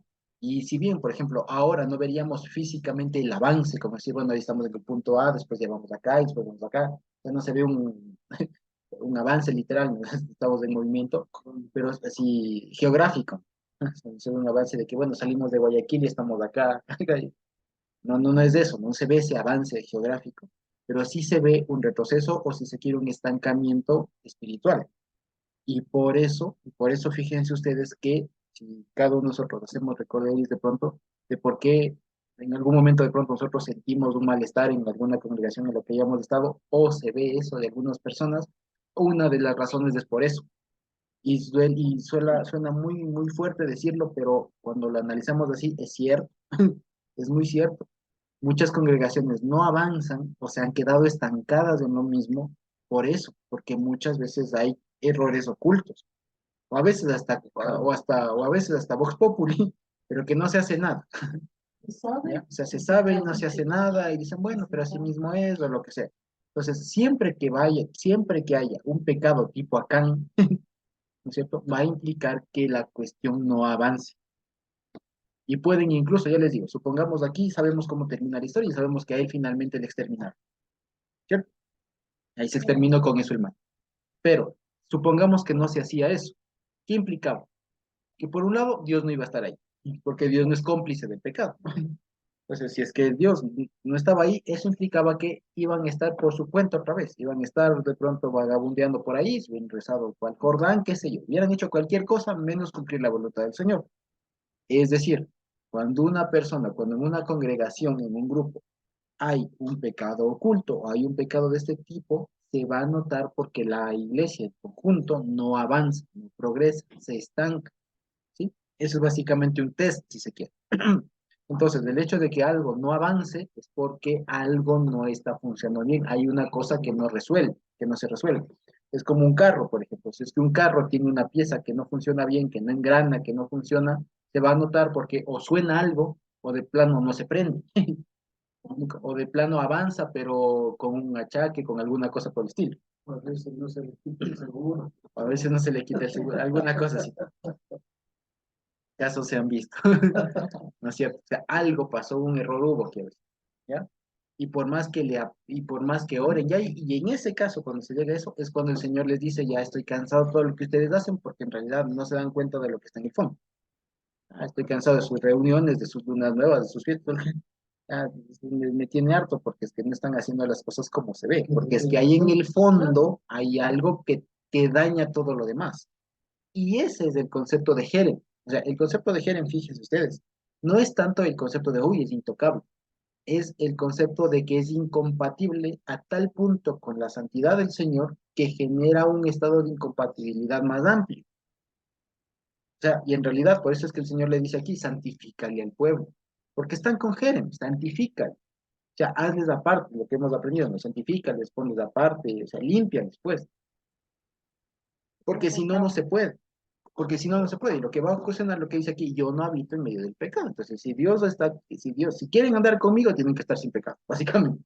Y el momento en que se detecta un poco de pecado, uno de Dios, o Dios destruye, o Dios se va. ¿Me explico? Entonces, aquí, ¿qué le tocó? Le dice Josué, destruye, porque si no, yo no voy a estar contigo. Y fíjense una vez más, aquí esto suena muy, muy duro, y esta es una decisión durísima, porque a la final estaban hablando de matar a alguien. Tenían que matar. Y ahí fíjense que era quemar y después era eliminar una persona, o una familia, o no se sabe cuánto. ¿Explico? Ahora fíjense ustedes, ya les digo, es una responsabilidad muy, muy fuerte el tema de matar a alguien. Porque ya les digo, ¿y qué tal si mataban a alguien que no era?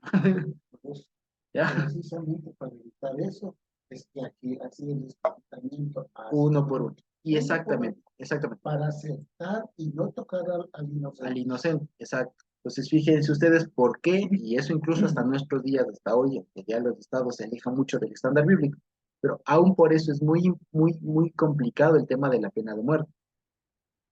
Porque, digamos, si casos se han visto que meten a la cárcel al equivocado, ¿ya?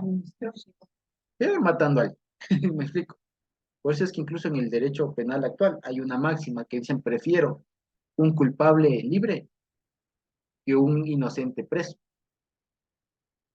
¿ya? Que esto suena extraño y en nuestra sociedad es un poco cuestionable, pero si lo vamos al sistema, digamos así, a la pena, y si lo vamos acá todavía más, a la pena de muerte, o sea, es una cosa muy delicada, o sea, no estamos jugando con el tema de, o sea, no nos está tratando con un tema así nomás. A la final se trataba de que íbamos a matar a alguien, Han habido muchos casos, muchos, que se han aplicado la pena de muerte y después se han dado cuenta que es inocente. que no era claro, ¿Cómo remediar eso? exactamente, O sea, ya se torna irremediable.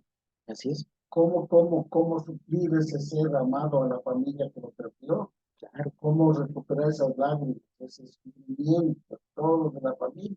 Exacto. Y además también hay una cosa, que mataste a un inocente. Claro, Entonces, eso es una cosa que a veces no se considera cuando se sale con muchas políticas así criminales, ¿no? De acabar con todos. No es tan sencillo, no es tan sencillo. ¿Ya? Ahora, fíjense aquí, o sea, por eso les digo, si aquí dijera, el pueblo ha pecado, entonces nomás acabemos a todos. Esto, el que se le ve con un poquito de oro, ese fue, me explico. Ya, imagínense si tomáramos de aquí unas medidas así súper radicales. Si el señor me dice, aquí hay un delincuente que tomó Jerem, ¿cierto? Aquí hay alguien que tomó Jerem, y ya sabíamos que el Jerem es haber tomado plata u oro o alguna de estas cosas, ¿cierto? O algo del botín. Pues imagínense ustedes ahí comienzan a ver, el que tenga oro sospechoso. No funciona así. Ya les digo, no funciona así. El asunto es, y bíblicamente hablando, es que guíe al que realmente es. Si lo ponemos aquí en términos actuales de nuestras instituciones, incluso seculares, dirían investigar bien, tómese su tiempo y todo lo demás. O sea, no sea tan así de, a ver, el mínimo sospechoso, no es tan así sencillo. Y eso, fíjense que es incluso hasta bíblico el tema este de que de detenerse un ratito, investigar bien y no lanzarse al que me parece. ¿Ya? Ya, porque es que hay que exterminar el mal, entonces el que me parezca por si acaso. No, no es tan sencillo. No es tan sencillo. Aquí ya les digo, aquí había la orden era exterminar el mal, pero al que cometió el mal, no a los que podían ser, ¿no es cierto? No a los que me parece, no, Señor guía. Entonces, fíjense aquí que hay una cosa muy importante, especialmente, ya les digo, para nosotros, cuando se aplica esta pena de muerte en este caso, ¿no es cierto? Era un tema de que Dios guíe a quién iba a ser. Y además, con todo este tema de un retraso, si se quiere una pausa, de determinar quién es, que ir descartando y descartando, para darle incluso chance a la persona de que pueda decir, si antes de nada yo fui, perdón, ya asumo mi responsabilidad, hagan conmigo lo que el Señor ha dicho, pero perdón, alguna cosa, ya, pero no. Entonces, fíjense todo lo que precisamente este juicio de Acán conlleva. Porque el asunto, y fíjense ustedes que es una cosa todavía muy importante, ¿ya? Que incluso aquí, digamos, se ve el tema del mismísimo Satanás, o sea, que incluso hasta un guiño, digamos así, un adelanto al cómo sería el juicio de él, porque él mismo está aquí haciendo un montón de cosas que parece que están ocultas, que nadie sabe. ¿Me explico? Y que incluso algunas de esas hacen entre el mismo pueblo y todo lo demás, ¿ya? Pero se ve que en algún momento Dios mismo va a hacer va a juzgarle a este individuo, a este personaje y a todo su séquito, ¿no es cierto? De tal manera que todo lo que ellos parece o pensarán que de pronto no se sabe, de pronto va a comenzar a ser público todo lo que estos manos han hecho, todo lo que estos diablos, todo lo demás han hecho, ¿no es cierto? ¿Ya? Igual que con Acán. Parecería que no pasa nada, que aquí no existe el mal, que no, que es el hombre, después ya se verá qué está detrás de todo aquello, ya, eventualmente. Ahora bien, entonces vamos ahora sí ya a la puesta en práctica del juicio de Acán. Entonces fíjense una vez más, lo que siempre llama es este nivel de educación que tiene Josué. El Señor le dice, haz esto de esta manera, tal, y fíjense lo que dice. Josué pues levantándose de mañana, ya no hay que perder el tiempo aquí, ya de mañana y madrugándose. Fíjense una vez más lo que siempre dijimos, ¿no? Josué le gusta mucho madrugar. Josué pues levantándose de mañana, hizo acercar a Israel por sus tribus y fue tomada la tribu de Judá, ¿ya? O sea, Dios guiando el proceso. Y haciendo acercar a la tribu de Judá, fue tomada la familia de los de Sera, ¿ya? Y haciendo luego acercar a la familia de los de Sera por los varones, fue tomado Sabdi. Después hizo acercar el 18 a su casa por los varones, y fue tomado Acán, hijo de Carmi, hijo de Sabdi, hijo de Sera, de la tribu de Judá. O sea, está con DNI, ¿no? O sea, con número de cédula, ¿no? Dice el 19. Entonces Josué dijo a Acán, hijo mío. Pues fíjense estas palabras qué sé yo, como tiernas, ¿no? Como decir, hijo mío, ¿ya? Pues imagínense así, ¿no? Hijo mío, ¿no? Da gloria al Señor, el Dios de Israel, y dale alabanza, y declárame ahora lo que has hecho, no me lo encubras. Ya es así como que un hijo, imagínense, como, ¿por qué te escondes? O sea, ¿por qué? Da, mejor ve, te hubieras evitado todo este tema de hacer pasar cosas a tu familia, a todos los demás. Confiesa. Ya confiesa, o sea, por último, da gloria a Dios, o sea, ya arrepiéntete, por último, y di lo que hiciste, ya, di lo que hiciste, no me lo encubras. Y Acán respondió a Josué, verdaderamente yo he pecado. O sea, de pecar yo he pecado contra el Señor, el Dios de Israel, y así he hecho. O sea, esto se puede entender como una forma, y esto se ve que no lo dijo de una forma humilde, decir, sí, perdón, yo pequé, sino de una forma como, sí, pero en realidad, yo pequé. Una forma como arrogante, si se quiere. ¿Sí? Sí, sí, yo pequé. Y así te hice. Exactamente, porque acá se dice, y al principio se dice que actuó con Maal, o sea, con premeditación. Entonces el hombre estaba, Sabiendo. exacto, estaba consciente de lo que estaba haciendo. Entonces cuando le preguntan acá, dice, sí, sí, yo pequé. Ah, hijito, confiesa. Sí, sí, yo fui. Ya no me queda ¿Ya? más. Exacto. Y dice, pues vi entre los despojos, ¿qué dice? Un manto, güey. Un manto babilónico. Ahí Manto. más que babilónico, ahí dice de Shinar. ¿Sí? Dice un manto de Shinar. Y al parecer estos mantos de Shinar pueden ser muchas cosas, ¿ya? Y primero que un manto, el manto, la palabra que aparece ahí es básicamente así, un pedazo de tela grande, ¿ya? Algunas de las Septuaginta, de hecho, le traduce alfombra, como una alfombra de piel, ¿ya? Porque esto de Shinar, es, sí, babilónico, pero, sí, Shinar es Babilonia, básicamente. Entonces era una piel importada, digamos. Es un pedazo de tela o piel importada. Tranquilamente pudo haber sido literalmente un manto, como si un poncho, una chalina, por así decirlo, o un manto, ¿ya? O bien una alfombra de pieles, incluso importadas de allá de Babilonia, de algún animal exótico, pongan ustedes. O también puede ser que precisamente tenía que ver con algún asunto ritual. Y parecería que más bien, por eso le decía, parecería o da la impresión de que estas cosas son prendas más bien sacerdotales. ¿Ya? Porque alguna persona, o sea, seguramente este hombre, este Acán, entró, cuando entraron a Jericó, le tocó entrar a la casa de alguien importante, porque estas prendas, estas cosas que él se coge, este manto babilónico y 200 ciclos de plata y una lengua de oro, ¿ya? No se encontraban en la casa de cualquier pobre, digamos, de cualquiera de la gente, o de cualquier soldado. Se encontraba en alguien, en una casa de alguien importante, ¿ya? 50 ciclos de plata, 200 ciclos de plata, un ciclo de plata es como 11 gramos, y 200 ciclos de plata serían 222 gramos de plata, ya, bastantito, pues. Más que nada porque acuérdense que en esa época los ciclos de plata eran como la moneda, digamos, y era bastante. Un ciclo era bastante dinero, bastante, o sea, le guiñó la plata, le guiñó la plata. Y además de esto del manto babilónico, ya les digo que más allá de todo puede ser incluso una prenda sacerdotal. Y lo que aquí ponen como un lingote de oro, no nos imaginemos lo que hemos visto ahora exacto, una barra, ¿no? Una barra de oro, así como forma trapezoidal, ¿no? Que están en los bancos. No, no, aquí dice literalmente Lashon Sahab, o sea, una lengua de oro. Entonces ahí es lo que no se sabe, y no se sabe realmente qué es una lengua de oro. Puede ser un atuendo, digamos, como uno de estos ajuares de oro, como una lengua literalmente, digamos ustedes un collar, una cosa así, pero como más larga puede ser, como una pechera, pues por así decirlo, una lengua de oro, o puede ser literalmente una barra de oro, no se sabe, es una lengua de oro, dice ahí, ¿ya? De- exacto, en otra Biblia dicen un manto importado de Babilonia, fíjense, ya, pero la cuestión es que, ya les digo, o sea, estas cosas eran cosas caras. O sea, más allá de todo, lo que le guiñó el ojo a Acán fue lo que en otro lado del Evangelio dice, ¿no? Porque, como es esto del amor al dinero, es raíz de todos los males. Raíz de todos los males es del amor al dinero. Aquí hay un ejemplo vivido de eso. O sea, este hombre se cogió cosas de mucho valor, y además dos de las cuales se tenía que coger y tenía que llevar al tesoro del Señor.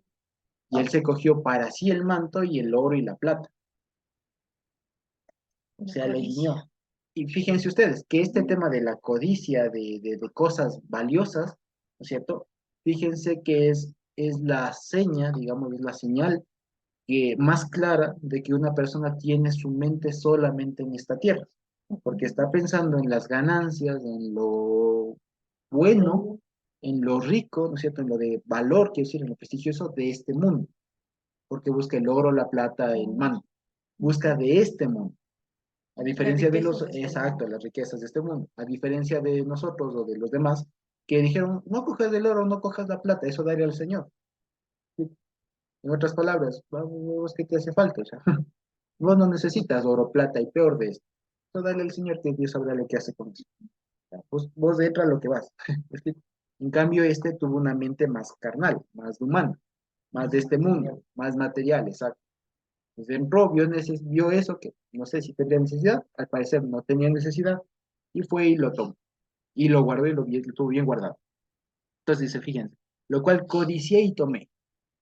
Fíjense que esto es como que si le hubieran dado a la vez un suero de la verdad, que fue, dice, hasta con intención, lo codicié y lo tomé, ¿cierto? Y he aquí que está escondido bajo la tierra, en medio de mi tienda, y el dinero debajo de ella. Entonces Josué envió mensajeros, los cuales fueron corriendo a la tienda, y aquí estaba escondido en su tienda, y la plata debajo de ella. Pues, o sea, fíjense, yo les digo, para esto tuvo que haber sido una empresa, tuvo que haber sido una actividad un poco grande el tema de cogerse el manto y la lengua de oro y las 12 ciclos, y porque es que eso no se va cargando así bajo del brazo, pues no es que se dobla así y se mete en el bolsillo. Ya hubo un tema de planeación y todo lo demás, y además de esconderle. Ya, exacto, una bolsa, alguna cosa habrá metido así. Ya, y que fue el único que cogió cosas de ahí, que fue sacando. Es una cosa muy, muy extraña cómo lo habrá logrado. Ya, o fue de noche, se metió de nuevo a la ciudad, dejó escondido. O sea, el asunto es que lo hizo de manera premeditada. Cavó un buen hueco y todo lo demás ahí para esconder. Lo tenía bien claro. Exactamente. Entonces, fíjense que ahí vemos precisamente todo lo que da nuestra mente para organizar el mal. ¿Es cierto? Todo eso es, o sea, o sea, y esa es la naturaleza humana.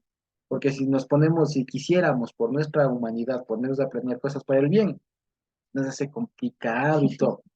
Pero ahí está, por eso es que la gente se fuga fácil de las cárceles. ¿No? Porque es que la mente para maquinar el mal, pero funciona a mil y es facilito. Hasta le fluyen las ideas, ¿cierto? Entonces, fíjense, aquí una vez más vemos cómo está esta persona está acá reaccionando ante la verdad del Señor. Y cuando es algo muy interesante, ya les digo, que esta persona con la arrogancia, con lo que sea, pero cuenta todo. O sea, no se puede resistir ya a la verdad del Señor y decir, ya, hijo, da gloria al Señor, ya cuenta, no encubras. ¿Ya? Entonces, fíjense que ya les digo, esto aquí se rompe de pronto la estrategia que él tendría de decir, bueno, por último, si yo a la final ya me escogerán a mí, por así decirlo. Y ya eventualmente, seguramente, veamos si es que llegan, ¿no? Le cogen a la de Judá, diría, bueno, pero igual falta gente, hasta que llegan a él, tal vez, digamos, ¿no? Él estaría pensando, "Pues, por último, niego, ¿no? Por último, niego y ya está, y pruébenme, ¿no? Y pruébenme. Entonces ya cuando se enfrenta a la mismísima verdad del Señor, pues entonces usted ya no tiene más opción sino que confesar. Y es algo muy importante, digamos, porque yo he visto casos en los que tienen el arma ahí, homicida, tienen las pruebas, tienen todo, el video, y la persona dice, no, yo no soy, no, yo no fui. O sea, ahí con todas y con todas las evidencias de ahí, con todo, y la persona es tan descarada que dice, no, yo no soy, yo no fui, ese no soy yo. O todavía, ¿no? Lo que se ha visto que con el examen de ADN ahí dice, no, ese no es mi guagua. Ya, o sea, así, gente de descarada, así, digamos, aquí eso no funciona. O sea, cuando el delincuente más contumaz se enfrenta al Señor mismísimo, no tiene más remedio que decir, sí, yo fui. O sea, y es algo impresionante, ya les digo. Porque yo he visto eso, gente que en audiencias y todo lo demás, con todas las de verdad, dice, no, no es mío. No, yo no fui. ¿Ya? Pero en cambio es impresionante cómo aquí o sea, al enfrentarse al Señor, no tienen más argumento que decir, sí, sí, sí, yo fui, te digo todo como fue, sí, yo fui. Y eso ya les digo es algo, pero que llama muchísimo la atención, porque ya les digo, esto hace un eco de lo que será después del el juicio del Satanás mismísimo, que ahorita mismo si le preguntan si es culpable va a decir que no, es inocente, ¿cierto?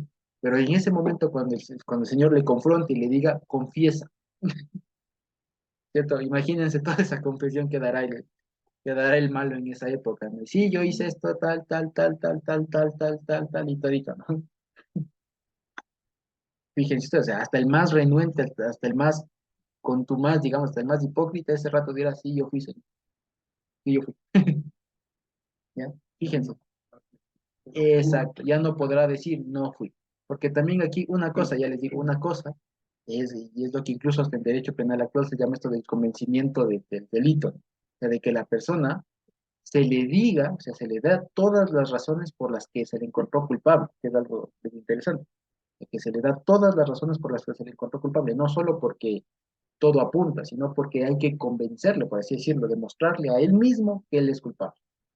Eso se busca aquí en nuestro sistema penal actual, que sí. Pero me llama mucho la atención porque algo parecido, supremamente mejor, digamos, por el flujo mismo del Señor, está aquí. Porque aquí con todas las pruebas y todo lo demás, fíjense, el Señor mismo le lleva a decir, hijo, confiesa, confiesa. Y ya les digo que eso es algo, pero para mí es muy, muy impresionante. Ya les digo, aquí mismo se ha visto gente, ya les digo, que solo con los juicios de alimentos, que están con el examen de ADN ahí, y dicen, no, no es mi hijo, ¿ya? No, no es mi hijo, yo no soy, o alguna cosa así, o no, yo sí te pagué, ¿no? O sea, un montón de cosas que uno ya llega en impotencia a decir, pero ya, ya, ¿hasta cuándo, no? ¿Hasta cuándo tanta así, no? Pues bueno, aquí cuando se enfrentan al Señor, tanto así, cuando aquí, y esa es la esperanza que nosotros tenemos, ya les digo, cualquier cosa que, digamos, ante nosotros puedan negar o todo lo demás, frente al Señor a ver si se niega. Al Señor ya no se pueden resistir, al Señor dirán, sí, sí, yo fui, hice así, hice así, hice asado, asado, asado. Ya les digo, esa es una demostración del poder del Señor de que el mismo culpable reconozca y cuente lo que él hizo. Que fíjense que esto es algo importante, que aquí es para muerte, pero ahí les pongo la reflexión, ¿acaso el Señor no hizo también lo mismo con nosotros, pero para darnos vida? porque cuando el Señor nos tocó a nosotros, también nos hizo ver todos los errores que habíamos tenido, y nos sigue ayudando en eso. Pero a diferencia de Acán, que lo hace ya porque está previo a la condena, a nosotros nos hace para poder tomar, digamos, acciones y enmendar las cosas y poder seguir adelante.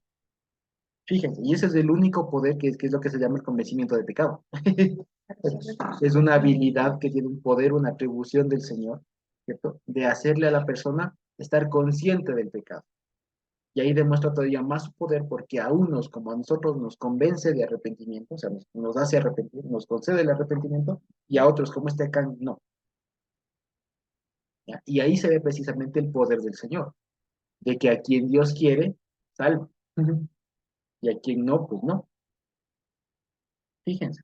Entonces aquí se ve esto, el Señor aquí se enfrenta, este don Acán, entonces se enfrentó ante el mismísimo Dios en juicio, pero tomando tal vez, como diríamos, ¿no? Teniendo una probadita de lo que será después, ¿ya? Es una muestra Una anticipada. muestra de lo que El será juicio después, el final juicio final. nos da una, como decir, nos da una lección de que de la forma como debemos comportarnos con el Señor, cuando hayamos pecado, como dice Juan, ¿no? Abogado tenemos para con el Padre a Jesús justo. Significa que debemos comparecer con humildad, confesar y pedir perdón, que es la única fórmula, ¿no? Ujú. No se puede argumentarle al Señor, pues sin querer queriendo, no quise, pero me dio humildad. No, no. Y eso es lo mejor. A nivel de pueblo de Dios, debemos siempre tener conciencia de eso. Ujú. Y en las iglesias mantener esa pureza, ¿no? Esa pureza de esa vida integral, de tal manera que nunca uno pueda llegar a ser causa de problemas en la congregación, sino más bien de ayuda. Así es, exactamente. Entonces, fíjense, ya les digo, a mí me sigue llamando la atención cómo es que este acá llega a reconocer que es algo que solamente es obra del Señor, que una persona sea convencida del pecado, así de sencillo.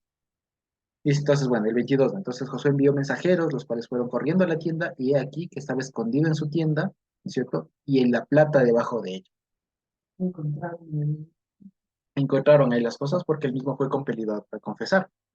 Y tomándolo de en medio de la tienda, lo trajeron a Josué y a todos los hijos de Israel y lo pusieron delante del Señor. Perdón, entonces Josué y todo Israel con él tomaron a Acán, hijo de Zera, ¿no es cierto? Tomaron a Acán el dinero, el manto, el lingote de oro, sus hijos, sus hijas, sus bueyes, sus asnos, sus ovejas, su tienda y todo cuanto tenía y lo llevaron todo al valle de Ar. Entonces, fíjense que aquí se ve que los hijos y las hijas fueron también los cómplices, ¿ya? E incluso quisieron erradicar, y fíjense que así de fuerte es el asunto, y esto nos recuerda una vez más a lo de la rebelión de Corea, que igual se fue con todo. Se fue con él y sus pertenencias, se fue con todo para que se elimine literalmente el mal.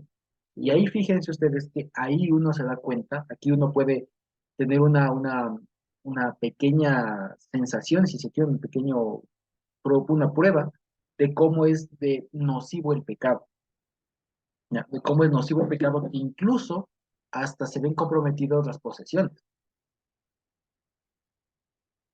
¿ya? O sea, fue aquí, fíjense, él, los hijos, o sea, ahí se acabó esa generación, o sea, ahí se acabó el nombre de Acán. A diferencia de los de Corea, que sí los hijos se apartaron. Fíjense, pero aquí con el Acán sí van las hijas, los hijos, los bueyes y todo. O sea, porque es que hay que eliminar el mal de la tierra. Porque fíjense, ¿qué pasaba? Si imaginemos, ¿qué pasaba si es que dejaban vivos, por ejemplo, de este caso de acá, ¿cierto? Un buey, ¿qué pasaba? ¿Qué pasaba si, por ejemplo, se mataban a todos, pero dejaban o se quedaba un buey de acá? Quedaba contaminado. No tanto que Había quedaba adaptado, contaminado, además de que quedaba contaminado, era el tema de que el buey de Acán, claro, y lo que sobró. exacto, lo que sobró de Acán, y también se puede decir como que Dios no eliminó de todo la presencia de Acán, o sea, porque es sobre Acán y sobre todo aquello que él tiene dominio, poder, digamos así, de alguna manera. Entonces, el exterminio, digamos así, del pecado es así. Es el extermina a la persona y todo aquello sobre lo que tiene alguna especie de dominio, de poder, de dominio, pues. Pues fíjense, si Acán estaba comprometido, se comprometió él y todo lo que tenía bajo su control, ¿ya? Fíjense que es muy, muy, muy fuerte, ya les digo, es muy, muy fuerte. ¿ya? Y le dice el 25, ¿cierto? Y le dijo Josué, ¿por qué nos has turbado? ¿Por qué nos has hecho un problema? ¿No es cierto? Dice aquí, túrbete el Señor en este día. Y todos los israelitas, los hijos de Israel, lo apedrearon y los quemaron después de apedrearlos. O sea, les, les- ¿cómo se diría? Les cremaron, ¿ya? Y levantaron sobre él un gran montón de piedras que permanece hasta hoy, y el Señor se volvió del ardor de su ira, y por eso, ¿qué dice? Y por eso aquel lugar se llama el Eke, pues se llama Emek Ajor, así se llama. Emek es como se dice valle, Emek Acor, Emek Ajor. El valle de Acor hasta hoy. Y el valle de Acor es el valle precisamente de lo que dicen aquí, de la turbación. ¿Ya? No, no conflicto, de la turbación, o sea, de hacer un conflicto, un lío. ¿Sí? Eso básicamente. ¿Ya? Ahora bien, ahora, creo que podemos quedarnos hasta ahí para la siguiente semana continuar con el capítulo 8, pero sí anticipo que toda esta historia es un paralelo también con lo que pasa después con el rey de Ai, porque al rey de Ai también se le pone sobre se le termina sepultando después de haberle colgado y demás, se le termina poniendo sobre un montículo de piedra, que permanecen hasta hoy, ¿ya? Ahora, también vale la pena decirlo, este valle de Ajor, el valle de la turbación, vuelve a aparecer después dos veces en las escrituras. La una aparece en Isaías 59, si no estoy mal, y la otra aparece en Oseas 2, ¿sí? Y precisamente se habla y se utiliza este valle de Ajor como un sinónimo o como un significado de que aquello que en un momento fue trastornado, después Dios lo va a utilizar para hacer algo totalmente contrario. En Isaías, si no estoy mal, se le habla de campos verdes, en Isaías 59, 14, creo que es, estoy inventando tal vez. Y en Oseas 2.14, si que es 2.14, se habla igualmente de que el valle de Ajor será paraíso, alguna cosa por el estilo. Entonces, básicamente este valle de Ajor, el valle de la turbación, de este tumulto, si se quiere, queda como un presagio o como un anticipo de que aquello que en un momento el Satanás, el pecado, este, este actuar de manera infiel, que ocasionó este malestar, pues el poder del Señor después dará que de ese valle de Ajor, de muerte, de destrucción, de tumulto, de problemas, pues salga algo beneficioso, algo bueno. Pues, o sea, después, como les digo, de manera sencilla, este valle quedó como un testimonio de lo que el Señor hace, de transformar ese episodio horrible en algo maravilloso, básicamente. ¿Sí? ¿Ok? Y después ya el capítulo 8 Dios mediante la siguiente semana, veremos que ya tiene que ver con la conquista, de cómo suben y todo lo más, y ahí podemos enfatizar un poco más en digamos, en qué se pudo haber equivocado, si fuera el caso así, Josué en su estrategia, ¿ya? De no mandar a todos, no haber ido él, ¿ok? Y también de pronto de no haberse apoyado del todo en el Señor, sino de pronto simplemente seguir con el plan así sin más, digamos. ¿Sí? Eso básicamente. Entonces, quizá tenemos alguna pregunta por ahí, algún comentario, y si no, podemos ir terminando por ahí.